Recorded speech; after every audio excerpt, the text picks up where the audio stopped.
Hello, my dears INFJ entrepreneurs. Welcome back to another video, or if you are listening to this one on the podcast, welcome back to the podcast. Today, we are going to talk about boundaries, our favorite topic. And I want to talk about boundaries because as an INFJ entrepreneur, we have so much empathy for people.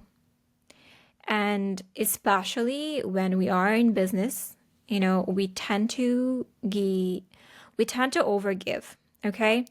And we tend to overgive because we can place ourselves into their shoes, and it doesn't just affect our business, but it also affects our friendships. Now, I want to talk about boundaries in a different way that you might have heard about it before. And essentially, the most common advice that you hear about boundaries is just have boundaries. But what they don't talk about is how having boundaries affects people and how to cope with whatever feelings of discomfort and anxiety that comes with putting down a boundary. And I want to explain this whole phenomenon around boundaries in a way that you feel good and the other person also feels good. Okay? I want us to cultivate boundaries with our clients, with the people we work with, in a way that we both walk away feeling good. Now, disclaimer. Narcissists and other personality disorders do not understand boundaries. In that scenario, no matter how nice we approach it, it's not going to work. It's the best to not work with these people. And if you have a client like that, it's best to keep your distance, okay? You cannot possibly establish boundaries with these people, okay? Now that we have it out of the way, I want to explain to you boundaries in a way that you never heard about it before. So when we have something that someone else wants from us, okay, I'm going to give you an example. It's 1 a.m. at night. Your client is messaging you, okay, that, hey, I need your help with this immediately. Can you fix this? Okay. And when we have a need in that scenario, which is to sleep and rest, and when they have a need, which is to get help and support, what ends up happening is that there is an opposing need. So your need is to rest, and their need is to respond to them and get them and help them and give them some service, okay? And maybe they are in a different time zone, maybe for them it's not too late, I don't know. But this is the first time you encounter this. And what ends up happening is if you don't have a practice or a normal way, if you don't have this unique way that I'm going to explain to you about boundaries, what that is going to do when the client is messaging you at 1 a.m. like, hey, can you help me with this? And you're like, I'm going to sleep, right? What ends up happening if you're a normal person with emotional empathy is that this request, this opposing needs, which is yours to sleep, theirs to help, okay, is going to send you into emotional dysregulation. So what that means is you might start feeling some type of way. You might start getting angry, like, oh my God, it's 1 a.m. Like, how dare they, right? It might make you feel like, like guilt, like, oh my God, okay, let me just open my laptop, let me help them. What ends up happening is that you can have two responses, okay? Either you self-abandon, so abandon yourself and then cater to the needs of someone else, in that scenario, your client at 1 a.m., which is going to make you feel angry, resentful, because like, fuck that guy, like, I can't believe, right? Your second option is to abandon them, okay? So either you self-abandon or you abandon them. If you choose the second option, it means that you are like glancing at your phone, you're like rolling your eye, you don't care. And then I'm going to go back to sleep. I'm not going to deal with this right now, right? So what ends up happening, if you're a normal person with emotional empathy, that would bother you, and that will further dysregulate you emotionally because you didn't respond to them, so you didn't self-abandon, you kept your boundaries. But keeping your boundaries, this scenario made you feel even worse. And there are three responses that you can feel. Either you are getting into freeze mode, which you feel like you need to withdraw, and you take more space with the client and, maybe a bit like not responding, taking some space. Or the second option, you get angry. You get angry and you're like, I can't believe this guy. I can't believe he's messaging me. So you villainize the person who had that need at the time and that was opposing your need. So you are going to be maybe making a nasty comment to your client. Maybe you're going to make a bad response. Maybe you are going to tell them, fuck you. And, maybe you're going to tell them, send them somewhere else and even potentially ruin that relationship with your client. Your third way of reacting by when you don't respond, the third way is you are going to seek to regulate yourself somewhere else. Okay, so maybe you're going to message your friend like, can you believe it, this client just messaged me at 1 a.m. like, can you believe it? Like, so you're further kind of almost like you're letting it out of your system.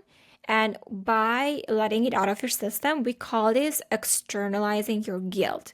So when I'm telling my friends like, oh my God, my client is bothering me at 1 a.m., what I'm really going to say is like, can you validate me here?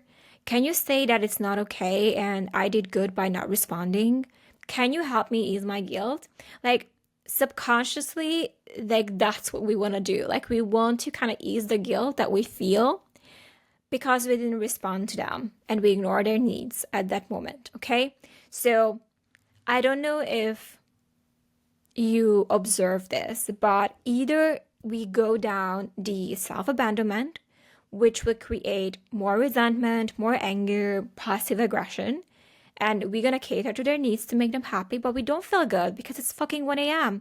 Or we are going to ignore the message of our clients and their needs and their need for help, and that will send us to a spiral of anger, withdrawal, or guilt that we try to kind of externalize and get validation so we don't feel guilty.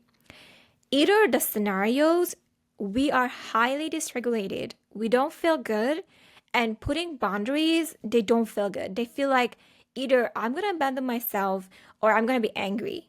So somehow guilt should be a good sign. Like, oh, if I'm feeling guilty, it means I did really well with the boundary. And to be honest with you, I don't think that's the way to go. I don't think that's the way to go. And I'm going to tell you another way to go about setting boundaries. When we have a mindset of people that I'm okay, you're okay. If we have a need that is opposing that what their need is, like we want to sleep, we need to rest, and they message us at 1 a.m., what we can do is we can think of themselves like, if I'm okay, like if I go to sleep, that's fine. If I don't respond, that's fine. And they're okay. Like, even though they need help, I'm sure that they are fine. They can manage without me. And when I get back in the morning, I'll get back to them. And we don't think that my need to sleep and their need to get support, either way, we're fine. I'm okay. It's okay for me to sleep, and they're okay. It's okay for me to not respond right now. They're not gonna die. They can be fine. I'll get back to them when I can. So there is no guilt there. And what we can acknowledge, however, is when we wake up in the morning, we can say, hey, I noticed that you needed help, and I'm sorry I couldn't be there to help you. I was asleep. And in fact, let's talk about when is the best time for both of us to communicate so that you don't feel I don't care about this project. And I don't feel like you don't care about my sleep, right? So there is a way to be there, in their disappointment. Even they're like, well, I need help then. Like, I'm sorry, I understand you need help then, but I needed to sleep at the time, and can we find a way so that we can get better at knowing when to communicate with each other? Okay.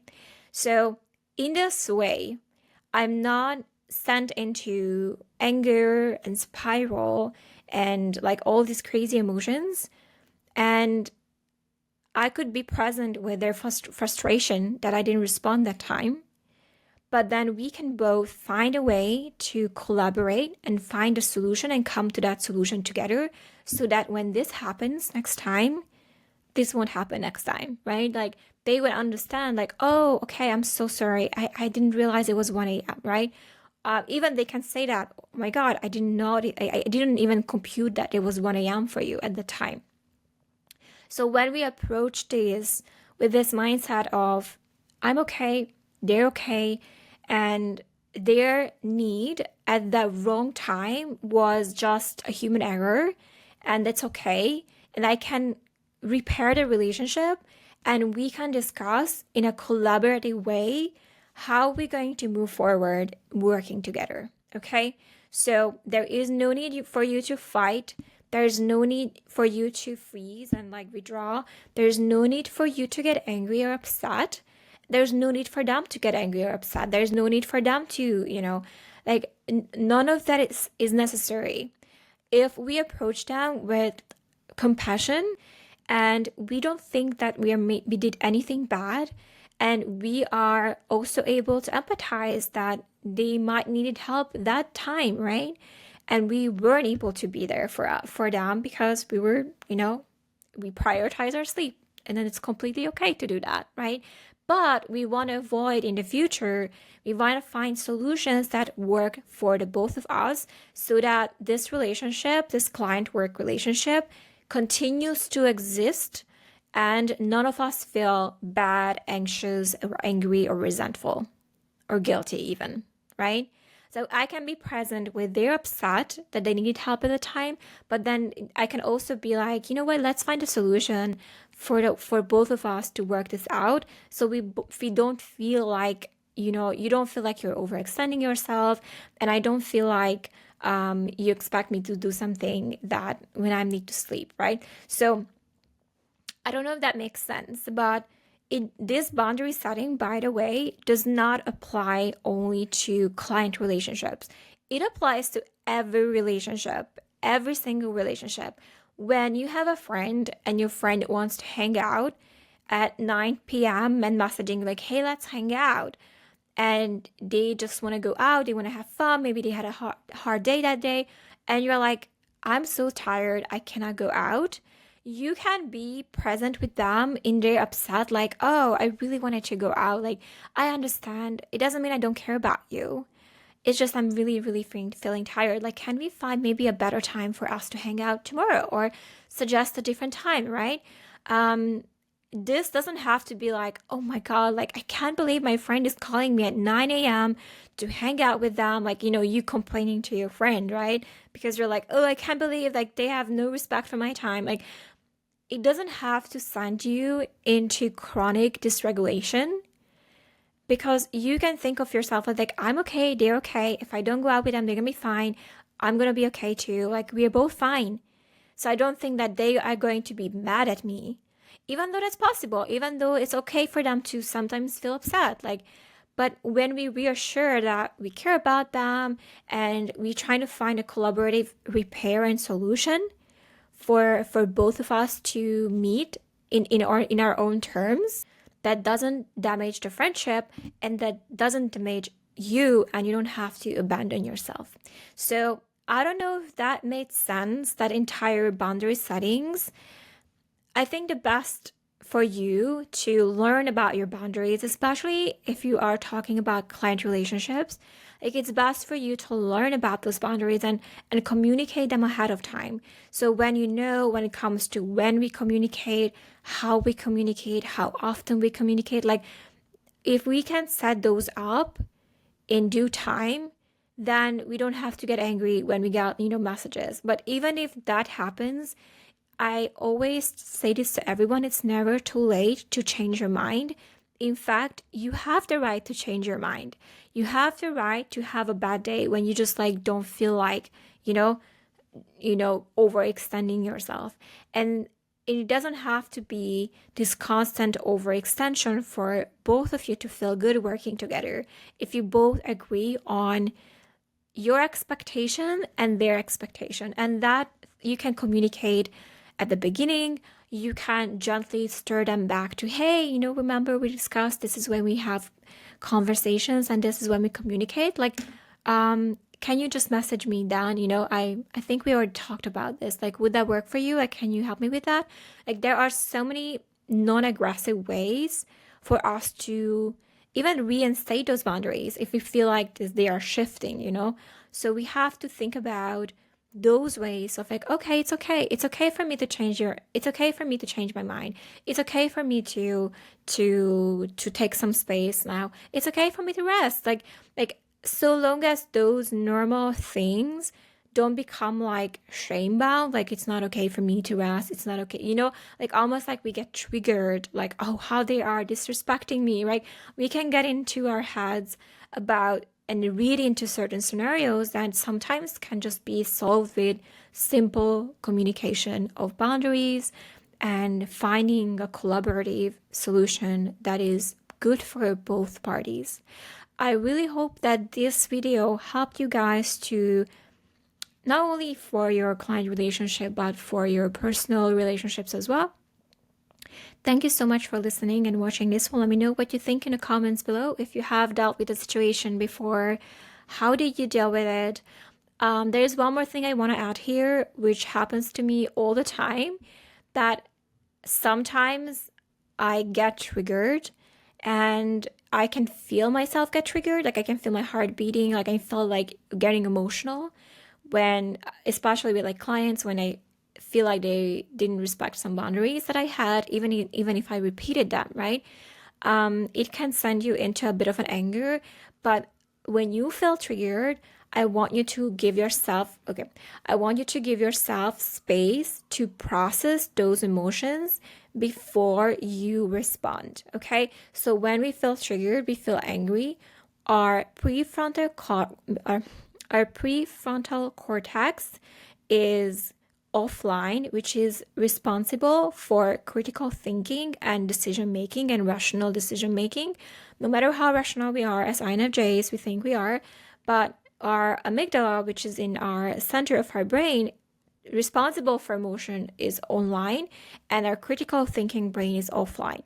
So it means that we are not able to critically think and get the most wisest version of ourselves when we get triggered. So I always say this, if obviously this boundary setting is going to be a journey, so it will be a while when you get don't get sent to overextension and you don't feel anger. Like it will take a while and it will take a process. But in order for you to go down the route of trying to find a collaborative approach that works for the both of you or all your clients, it might take some days to really process what just happened. And when you feel like you like going through like anger, withdrawal, you're gonna be nasty, vindictive, like whatever that is for you, I don't know. But it's good to just take space, and even you can say, hey, let me get back to you on this. I need to take some space for myself to process this, right? Whatever. You can communicate. I'll get back to you tomorrow. I just need to take some space to process this, whatever. You can communicate that and just give yourself some time and space for your prefrontal cortex to come back online so that you can be responding from a more centered and grounded approach and keep the relationship as is. We don't want to ruin our relationships. We don't want to ruin our client relationships. Like we want to make sure that those stay intact and everyone is happy, even if we know we're going to upset people, but we can be present with that upset and we can find a solution that fits both of us and it doesn't require you to go against yourself. So I really hope that made sense. And you are going to be masterful with your client relationship and boundaries and find a more balanced approach in in a way do you approach this relationship from now on. Thank you so much for watching and listening. If you're not already in our INFJ entrepreneurs community, we have such cool people, guys. Would love to see you there. Would love to see you in our virtual hangouts. And yeah, I'll see you guys there. Thank you so much for being here. And don't forget, courage over fear and progress over perfection.